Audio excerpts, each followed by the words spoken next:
The idea I'm going to describe is an activity that I have designed and that I frequently do with my exam preparation students.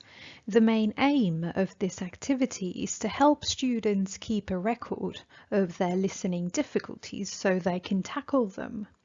So when a new student joins a class, I give them a sheet with this table.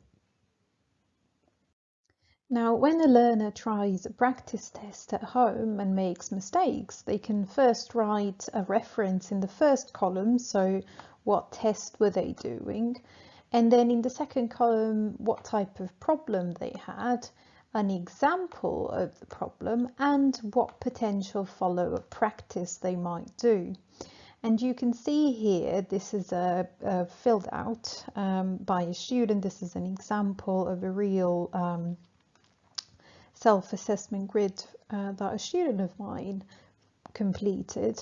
And so common types of problems would be, for example, incorrect spelling like this, or not managing to read all the questions, or choosing a distractor, for example, missing some words, not reading all the questions in the time given, not revising one's hypotheses when new information comes up, and also a common problem is not recognizing words that the student already knows.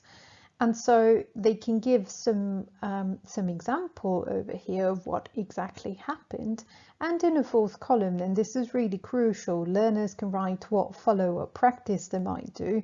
For example, keeping a record of the words they misspell more frequently, or practicing, for example, transcribing short pieces of an audio, practicing reading the questions in the time allowed, remembering to do it before the listening starts. And they might struggle to identify their problems, or they might struggle to think of what follow-up practice they can do, but that's when they would use you, the teacher, for help. And this is when you would provide your support, your scaffolding in a way to help them. But how does this activity benefit learners? Well, firstly, it helps them think about their specific listening problems and categorize them so they can see if they repeat the same mistake. They can monitor if they repeat the same mistake. And this is helpful because learners tend to think of listening as very uncontrollable, very ephemeral, something they have no power over. And they also struggle to see what they can do to improve. And so by pinpointing their difficulties more accurately, they can also have a higher sense of control over their listening. Also, according to attribution theory from Bernard Weiners, learners can be less motivated to persevere in the face of difficulty when they think that their failures are due to uncontrollable and external factors such as task difficulties. So by identifying their very specific problems and what they can do to improve, students can start associating their successes and their failures to internal factors such as their own effort and the application of appropriate strategies, so they can see that they can fail or succeed because of what they do and not just because, oh, the listening was too difficult. And this also helps them to see the relevance of the strategies they might learn in class and establish a link between applying them and achieving more success. Also, this activity helps learners evaluate their progress, which is something they find difficult, especially when it comes to receptive skills. And finally, this type of activity helps learners develop their metacognitive awareness, learn from their mistakes, and plan for the future.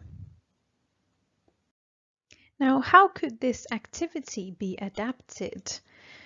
Well, this activity can be adapted in different ways. For example, by making it into an online shared document that the whole class can access.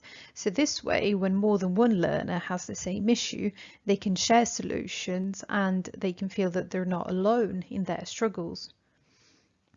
We could also differentiate this activity by providing different ways to access the information, for example, by making it into a mind map or a brainstorming activity with the help of technology or not. And we could do this perhaps straight after a listening test in the classroom.